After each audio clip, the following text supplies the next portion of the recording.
गौर फिक्र से ये प्रोग्राम के बारे में सोच रहे होंगे कि नदीम साहब बातें कर रहे हैं बड़े आसान है, मगर अमल करना मुश्किल है। भैया अंडा छोड़ देंगे तो खाएंगे क्या? तो जनाब मैं अगेन आप लोगों से कहूंगा, where there is a will there is a way. देखिए मैं तो एक इकोनॉमिस्ट हूं। इकोनॉमिस्ट का काम क्या होता है? मेरे ख्याल से कोई सियासी इकोनॉमिस्ट आपको ये नहीं बताएगा। इकोनॉमिस्ट का काम ये होता है जितने पैसे, जो रिसोर्सेज आपके पास है, उसी के अंदर आप ऐसा मंसूबा बनाएं जिससे आपको फायदा हो। इकोनॉमिस्ट का ये मतलब थोड़ी होता है जैसे हमारे सियासतदान और सियासी इकोनॉमिस्ट कहते हैं जनाब पाकिस्तान के पास पैसे नहीं है इसीलिए जो है ना पाकिस्तान की मईशत को बेहतर करना मुश्किल है। जनाब तो वही बात हो गई है कि एक डॉक्टर कहता है कि जनाब आप बीमार हो इसलिए मुझे आपकी बीमारी को दूर करना मुश्किल है। तो आप हंसेंगी ना। तो इकोनॉमिस्ट किस बला का नाम है? तो मैं यही कहूंगा इकोनॉमिस्ट अगर अच्छे मिलेंगे हमें तो वो हमें बताएंगे किस तरह से चले। हम सियासी बातें नहीं करते, हम अपनी बातें करते हैं भाई कि एक आम आदमी कैसे फायदा उठाए। तो जनाब आम आदमी को चाहिए कि अपना मैं ये नहीं कहता कि अपनी ख्वाहिशात को मार दें। अरे भाई बहुत सी चीजें होती हैं जो अंडे से भी ज्यादा मजेदार होगी, उस बारे में सोचिए। मगर हमने सोचना छोड़ दिया। आलू का पराठा खा लें। वाह वाह वाह, मजा आ गया। आलू के पराठे से मुझे याद आया मूली के पराठे। मूली के पराठे खा लें और क्या। जबरदस्त। ये सोच देखिए, और इस तरह के कई और चीजें आपके जहन में आएंगी।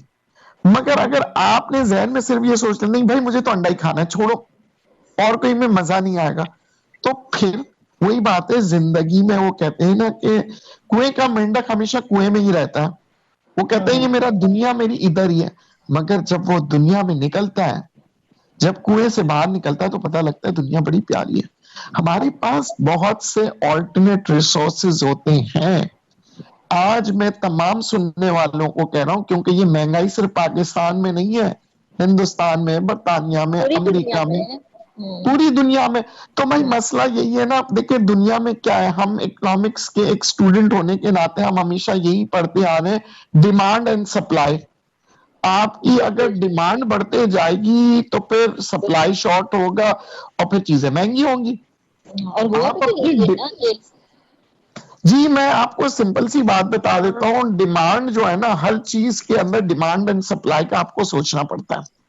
देखिए मैं एक सिंपल सी, हमारी यहाँ लड़कियां भी सुन रही होंगी, बहुत सी लड़कियां कहती हैं ना कि भाई मेरी शादी नहीं हो रही। भाई जब जवान होती हैं 16-17 साल की, 18 साल की, डिमांड इतनी बढ़ जाती है कि उस डिमांड के मुताबिक लड़के ही नहीं मिलते।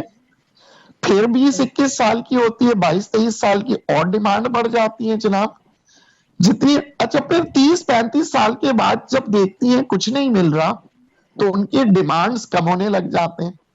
तो अब आप देखेंगे हम अपनी जिंदगियों में भी इस डिमांड एंड सप्लाई को मेंटेन नहीं करते तो कितना नुकसान उठाते हैं। यानी हम अपनी जिंदगी में, लोग कहते हैं इकोनॉमिक्स सिर्फ तालीम देता है आपको खाने पीने और दौलत के बारे में और मुल्क की मईशत, नहीं, इकोनॉमिक्स हमें बहुत सी चीजें सिखाती है। तो ये डिमांड एंड सप्लाई का खेल है जी। हम अगर अपनी चीजों को देखिए, डिमांड कौन क्रिएट करता है? डिमांड इंसान क्रिएट करता है, ठीक है। सप्लाई कौन देता है, बनाता कौन है? इंसान बनाता है। हमारे यहाँ पे मसला ये है कि डिमांड एंड सप्लाई के तहत हम इंसान भी नहीं चल रहे। आप देखिए एक जमाने में डिमांड थी जी डॉक्टर बन जाओ, डॉक्टर बन जाओ, डॉक्टर बन जाओ।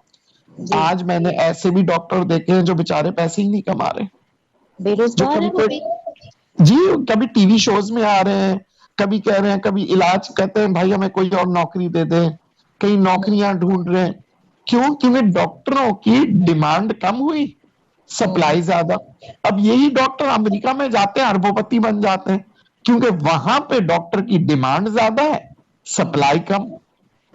तो जूबी हमारे मुल्क में हमें भी ये देखना पड़ेगा कि अगर गुर्बत दूर करनी है तो बैठ के बातें करना छोड़ दें कि इमरान खान ने क्या किया और नवाज शरीफ ने क्या किया और जरदारी ने। आप ये देखिए, मैं और आप क्या महंगाई नहीं रोक सकते? बिल्कुल रोक सकते हैं। कल से जितने सुनने वाले हैं एक दूसरे को यही प्रोग्राम सुनाए और कहें कि जनाब एक आइटम हम बायकॉट करेंगे। चले जी, नदीम साहब ने जिक्र किया था मुर्गी का, मुर्गी बायकॉट कर दें। बस ठीक है जी। बल्कि हम अपनी गुफ्तगू का इख्तिताम भी यहीं पे करते हैं कि आप एक छोटा सा मैसेज दे दें ये हमारे सुनने वालों, क्योंकि वक्त की कमी के बाइस हम जाहिर है कि अभी प्रोग्राम मजीद नहीं आगे बढ़ा सकते। इंशाअल्लाह ताला इस पे गुफ्तगू हमारी नेक्स्ट प्रोग्राम में भी जारी रहेगी। तो एक छोटा मैसेज दे दीजिए। आवाज की दुनिया के दोस्तों, मैं आप लोगों को एक बहुत ही आसान सा मसले का हल बता रहा हूं। अगर आप समझते हैं कि मुर्गी महंगी हो गई है तो बराए मेहरबानी जितने लोग भी सुन रहे हैं मुझे, आज से कम 15 दिन तक मुर्गी मत खरीदिए। सब सुनने वालों को मैं कहूंगा 15 दिन तक मुर्गी ना खरीदे, 1 महीने तक ना खरीदिए। देखिएगा ये मुर्गी जो है, जो 500 रुपए किलो जिंदा मुर्गी मिल रही है, आपको 250 रुपए में मिलेगी। जी, आजमा के तो देख ले जी।